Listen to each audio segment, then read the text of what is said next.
জুমার দিন তথা শুক্রবার প্রত্যেকটা মুমিনের কাছে একটি বিশেষ দিন, একটি বিশেষ মুহূর্ত। হাদিসে উল্লেখ রয়েছে মুমিনদের কাছে এই জুমার দিন হচ্ছে সাপ্তাহিক ঈদের দিন। এই দিনের কিছু বিশেষ আমল বা কাজ রয়েছে, চলুন জেনে নেওয়া যাক। 1. উত্তম রূপে গোসল করা। 2. ফজরে সূরা সাজদা ও দাহর তেলাওয়াত করা। 3. উত্তম পোশাক পরিধান করা। 4. সুগন্ধি ব্যবহার করা। 5. আগে ভাগে মসজিদে যাওয়া। 6. সূরা কাহাফ তেলাওয়াত করা। 7. দুখুলুল মসজিদ 2 রাকাত আদায় করা। 8. ইমামের কাছাকাছি বসা। 9. মনোযোগ দিয়ে খুতবা শ্রবণ করা। 10. 2 খুতবার মাঝে দোয়া পাঠ করা। 11. আসর মাগরিবের মাঝে দোয়া করা। আর 12.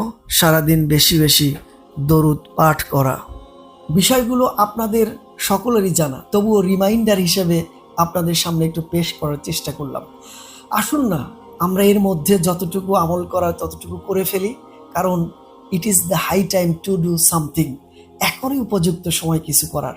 আসলে ওই যে বলি না যে সামনের সপ্তাহে থেকে নামাজ ধরবো, ভালো কাজ করব, আসলে এটা করতে করতে আমাদেরই একটা সময় জানাজা হয়ে যাবে, তবুও সেই সময়টা হয়তো আসবে না।